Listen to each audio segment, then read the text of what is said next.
सरकार के पूर्व भाजपा सांसद व भारतीय कुश्ती संघ के अध्यक्ष ब्रजभूषण शरण सिंह इन दिनों राजनीति से दूर एक दिवसीय धार्मिक यात्रा पर हैं। गुरुवार को वह अपने काफिले के साथ वृंदावन के बाराघाट स्थित श्री लाडली निकुंज आश्रम पर पहुंचे, जहां उन्होंने रितेश्वरानंद महाराज के दर्शन कर उनका आशीर्वाद लिया। इस दौरान महाराज श्री ने पूर्व सांसद ब्रजभूषण शरण सिंह को मोर पंख से बनी पगड़ी पहनाकर उज्जवल भविष्य की कामना की।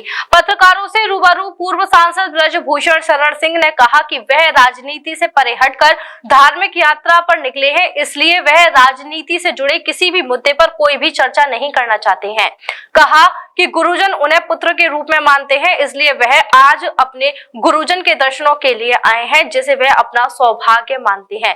पत्रकारों द्वारा उन पर लगाए गए मुकदमे के दौरान आने वाली दिक्कतों के सवाल पर उन्होंने कहा कि उन्हें कभी भी किसी भी प्रकार की दिक्कतों का सामना नहीं करना पड़ा। उन्होंने डटकर मुकाबला किया क्योंकि वह जानते थे कि वह किसी भी प्रकार से गलत नहीं है। वहीं उन्होंने परिवार व समाज के लोगों को संदेश देते हुए कहा कि ऐसी परिस्थिति में कोई भी हो उसका साथ नहीं छोड़ना चाहिए।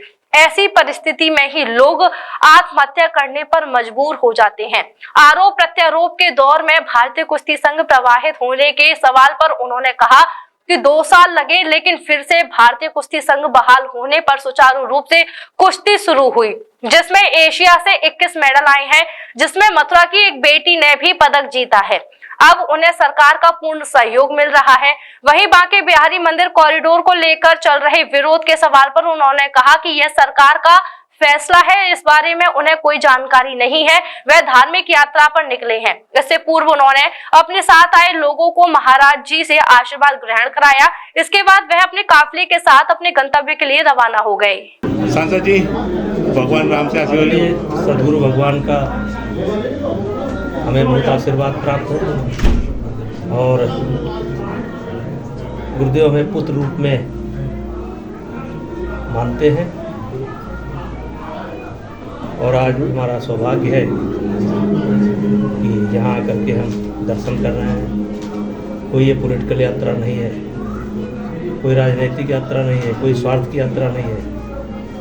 केवल मात्र गुरुदेव भगवान का दर्शन करना था, बाकी सब पर्याप्त है, कोई दिक्कत नहीं है। पिछला कुछ समय बहुत आपका बाहर करिएगा, हमारा कोई दिक्कत नहीं का समय नहीं रहा। आपको लगता है कि दिक्कत का समय रहा, मेरा कोई दिक्कत का समय नहीं रहा। सुनो भरत भागी प्रबल बिलक कहो मुन्नाथ, आने लाभ जीवन मरण जसब जब दिक्कत नहीं था। ये जो इस समय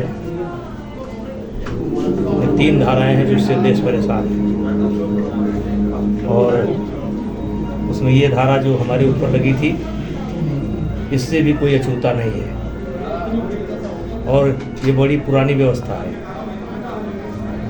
लेकिन मैंने एक रास्ता दिखाया है लोगों को कि विचलित होने की जरूरत नहीं है।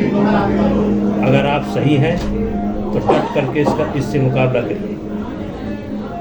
और मेरा संदेश है परिवार वालों को, समाज वालों को, कि किसी का ऐसे साथ मत छोड़िए, क्योंकि जब परिवार और समाज साथ छोड़ देता है तो आज बहुत बड़ी संख्या में बच्चे आत्महत्या कर रहे हैं, बड़े बड़े लोग आत्महत्या कर रहे हैं। आज इस धारा का उपयोग एक हथियार के रूप में हो रहा है और इसलिए मेरा कोई नुकसान नहीं हुआ है।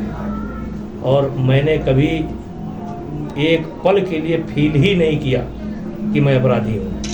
अगर मेरे भाषण आपने सुने होंगे, और उस समय लगता था कि मैं बड़बोलापन कर रहा हूँ।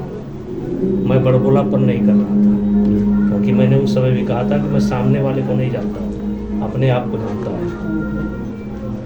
तो कोई परेशानी का समय नहीं।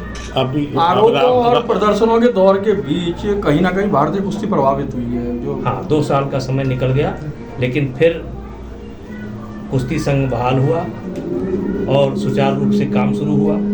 अभी एशिया में 21 मेडल आए हैं, जिसमें मथुरा की भी एक बच्ची का ब्राउन मेडल है और कुश्ती फिर सुचारू रूप से शुरू हो गई। सरकार का पूरा सहयोग प्राप्त है और बच्चे फिर काम पर लग गए हैं। कुश्ती का उद्भव क्षेत्र रहा है मथुरा, क्या यहाँ कोई इस तरह के कोचिंग सेंटर और इस तरह के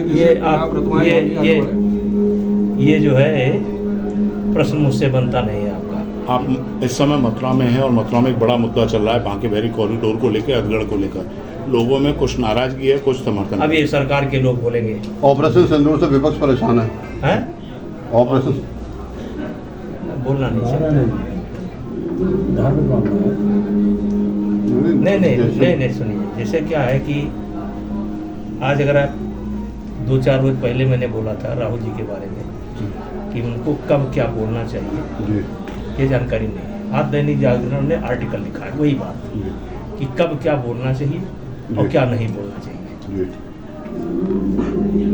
और ये विपक्ष को इस बात को समझना चाहिए कब क्या बोलना चाहिए और क्या नहीं बोलना चाहिए। Mehta hospital and IVF centre, Krishnanagar, Mathura. निसंतान दंपतियों के लिए अब एक वरदान। अब क्षेत्र के मरीजों को सुपर स्पेशलिटी सुविधाओं के लिए दिल्ली और आगरा जाने की जरूरत नहीं है। स्त्री और प्रसूति रोग IVF सेंटर, नवजात शिशु और बाल रोग, सभी प्रकार के हड्डी और जोड़ों के ऑपरेशन, जोड़ बदलना, आर्थोस्कोपी, सारे जटिल फ्रैक्चर का उपचार अब एक ही हॉस्पिटल में उपलब्ध है। अत्याधुनिक अल्ट्रासाउंड मशीनें, लेप्रोस्कोप, इक्यूविलेटर, nebuliser, modular operation theatre, pathology lab जैसी आधुनिक सुविधाएं मेहता हॉस्पिटल में ही उपलब्ध हैं। मेहता हॉस्पिटल, कृष्णानगर, मथुरा।